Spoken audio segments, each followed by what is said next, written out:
दोस्तों आज हम लोग जिस स्टॉक की चर्चा करने वाले हैं उसका नाम है एनसीसी लिमिटेड। देख पा रहे हैं दोस्तों आप, इस कंपनी ने लगातार हायर हाइज बनाते हुए बम्पर रैली दी है। क्या मस्त पैटर्न बनते हुए दिख रहा है इस स्टॉक में। और अगर हम इसके वीकली चार्ट में और पीछे जाते हैं तो देख पाएंगे हम कि इसने अपने लाइफ टाइम हाई का भी ब्रेकआउट कर दिया है, जो कि इसने 2008 वाली रैली में लगाया था, उसका भी इसने हाल ही में ब्रेकआउट कर दिया है। तो दोस्तों हम इसके फ्यूचर की एनालिसिस और इसके टारगेट की एनालिसिस वीडियो के लास्ट में करेंगे। अभी पहले हम चलकर इसकी फंडामेंटल एनालिसिस एक बार देख लेते हैं। तो जैसा कि आपको पता है दोस्तों, कंपनी का नाम है एनसीसी लिमिटेड। 273 रुपए इसका मार्केट प्राइस चल रहा है और इंट्राडे में यह लगभग 7% तक तेज था। इसकी जो मार्केट का वैल्यू है वो 17,121 करोड़ की है। स्टॉक पी 25 का है, जो कि अभी भी वैल्यूएबल है। आरओसी इसका बेहतरीन है 18.7% एंड आरओई 9.99% का है। पिछले एक साल के अगर हम हाई लो की बात करें तो 99.6 रुपीज पर इसका लो था और 278 का इसका हाई था। दोस्तों आपको कंपनी के बारे में बता दूं तो कंपनी 1978 में इनकॉर्पोरेट हुई और दोस्तों ये कंपनी पब्लिक प्राइवेट पार्टनरशिप पर काम करती है, जिसमें आपका ईपीसी कॉन्ट्रैक्ट्स हुआ एंड बोर्ड प्रोजेक्ट्स। बाकी दोस्तों आप इसका चार्ट देख ही पा रहे हैं, पिछले एक साल में क्या बम्पर रैली देखने को मिल रही है इसमें। अगर हम कंपनी के प्रोज एंड कॉन्स की चर्चा करते हैं तो कंपनी ने गुड क्वार्टरली रिजल्ट दिए हैं। इसका जो पिछले 5 सालों का CAGR है वो 23.8% से ग्रो कर रहा है। डिविडेंड इसका काफी अच्छा है। इसने अपनी डेब्टर डेज का जो साइकिल है उसको भी इम्प्रूव किया है, 94 डेज से 74 डेज पर किया है। और अगर वहीं पर कंपनी के वर्किंग कैपिटल रिक्वायरमेंट की बात करें तो वो भी 132 दिन से घटकर 82 दिन पर आ गया है। बात अगर हम कॉन्स की करें तो ये स्टॉक अभी दोस्तों 2.73 टाइम्स बुक वैल्यू पर अभी ट्रेड कर रहा है। इसका जो आरओई है वो पिछले 3 सालों में डाउन रहा है और वहीं की कंपनी के जो बोरोइंग्स है ये थोड़ा हाई है, तो इसमें आपको देखना पड़ेगा। बाकी दोस्तों अगर हम कंपनी के पीयर कंपैरिजन की बात करते हैं, जैसा कि आपको पता है दोस्तों कंपनी कंस्ट्रक्शन से रिलेटेड काम करती है, जिसमें आपका माइक्रोटेप डेवलपर्स हुआ, national standard, Mahindra life, man infra, Ganesh housing, Hindustan construction जैसी और भी बेहतरीन कंपनियां इसी सेक्टर में काम करती हैं। एनसीसी के अगर हम क्वार्टरली रिजल्ट्स की बात करते हैं तो इसका जो सेल्स ग्रोथ है वो दिसंबर 2020 में 2,127 करोड़ का था, दिसंबर 2021 में 3,015 करोड़, दिसंबर 2022 में 3,910 करोड़ और दिसंबर 2023 में 5,260 करोड़ का रहा। वहीं पर नेट प्रॉफिट की बात करें जहां दिसंबर 2020 में 78 करोड़ का प्रॉफिट था, दिसंबर 2021 में 84 करोड़ का प्रॉफिट, दिसंबर 2022 में 168 करोड़ का प्रॉफिट और वहीं पर दिसंबर 2023 की चर्चा करें हम लोग तो 231 करोड़ का प्रॉफिट देखने को मिला है।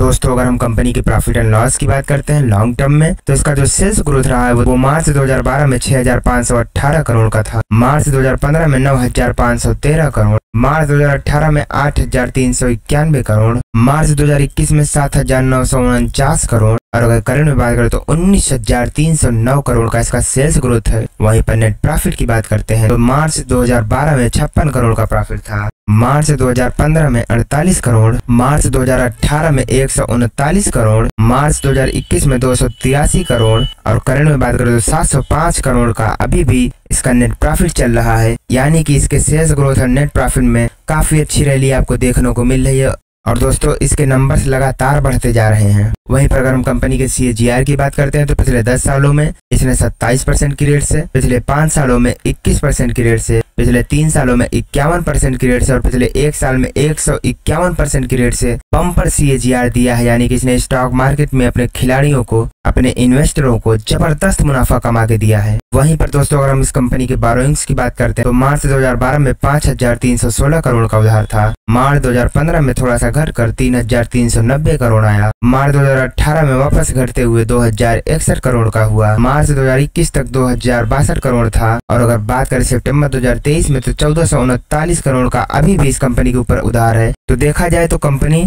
लगातार अपने डेप्ट कम करती चली जा रही है, तो देखा जाए तो ये कंपनी के लिए तो अच्छी बात है। वहीं पर हम टोटल एसेट की बात करते हैं जहां मार्च 2012 में 12,069 करोड़ का एसेट था, मार्च 2015 में 12,545 करोड़, मार्च 2018 में 12,408 करोड़, मार्च 2021 में 13,540 करोड़ और सितंबर 2023 तक चर्चा करें तो 17,567 करोड़ का एसेट है इस कंपनी के पास। तो देखा जाए तो अभी भी इसका जो डेप्ट है वो काफी ज्यादा मैनेजेबल है, उसमें उतना चिंता की बात नहीं है। दोस्तों अगर हम कंपनी के शेयर होल्डिंग पैटर्न की बात करते हैं तो इसमें प्रमोटर्स की हिस्सेदारी जहां मार्च 2021 में मात्र 19% थी वहीं पे दिसंबर 2023 में बढ़कर 22% पर हुई है, यानी कि प्रमोटर्स भी अपने कंपनी में अब पोजीशन बढ़ा रहे हैं। बात FIIs की करें तो जहां 13% पर थे ये बढ़कर 23% हो चुके हैं। DIIs की बात करें जहां 12% पर थे, इन्होंने थोड़ा सा पोजीशन कम करके 10% के आसपास किया है। और वहीं पब्लिक की बात करें तो पब्लिक की हिस्सेदारी जहां 55% थी वो घटकर अब 43% की हो चुकी है, जो कि काफी ग्रीन सिग्नल है। दोस्तों अगर हम NCC की फोरेंसिक एनालिसिस करते हैं तो इसमें आपका जो कैपेक्स वर्सेस ROCE है काफी तेजी से वो पिछले 3 सालों में काफी अच्छा रहा है, यानी कि कंपनी का जो ROCE है वो पिछले 3 सालों में काफी बेहतरीन ग्रो किया है। बात ROE की करें तो पिछले 10 सालों में बढ़ा है। कंपनी के प्रमोटर्स की बात करें तो इनके प्रमोटर्स ने कोई भी शेयर अपना प्लेज नहीं किया है। इनकी जो लायबिलिटीज है वो मैनेजेबल है।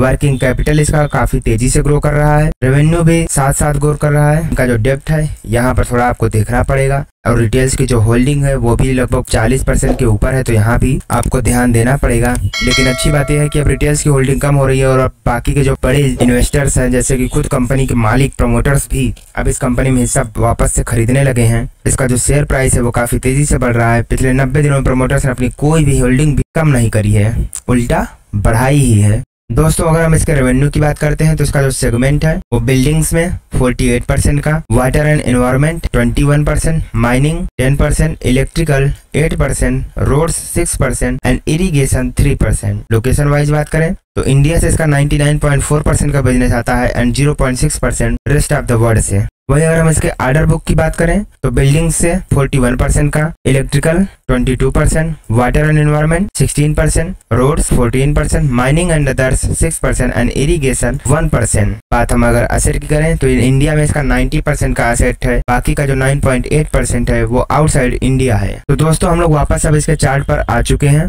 तो जैसा कि आपको भी पता है इसने अपने लेवल का काफी अच्छा ब्रेकआउट दिया है। अगर हम लोग इसी चार्ट को मंथली के टाइम फ्रेम पर देखते हैं तो इसने अपने 2008 वाले लेवल का ब्रेकआउट दे दिया है और अब वहां से ये काफी अच्छे से सस्टेन कर रहा है। जैसा कि हम लोग वीकली चार्ट में देख भी पा रहे हैं कि इसने ब्रेकआउट दिया और उसके बाद उसने रीटेस्ट किया और रीटेस्ट के बाद ये वापस से ब्रेकआउट देके ऊपर जा चुका है। तो अब ये जो ब्रेकआउट है वो स्ट्रांग ब्रेकआउट है। यहाँ पर आप एंट्री ले सकते हैं और यहाँ पर एंट्री लेना जायज भी है क्योंकि पिछले 10-12 सालों का ब्रेकआउट हो रहा है।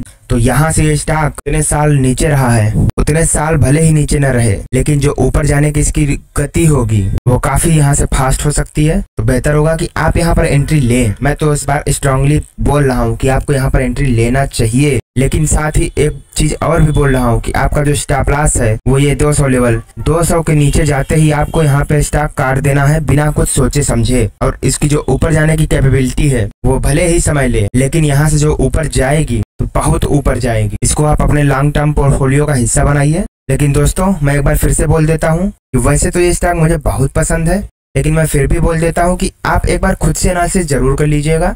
और अगर मेरी एनालिसिस पर लेते हैं तो 200 का स्टॉप लॉस लगा के आपको शेयर बाई करना है। और 200 का जैसे ही नीचे का लेवल अगर आता है, वैसे तो ये आना नहीं चाहिए लेकिन अगर आता है तो यहाँ पर आपको निकल जाना है बिना कुछ सोचे समझे। वीडियो पसंद आई हो दोस्तों तो कमेंट में जय श्री राम जरूर लिख देना।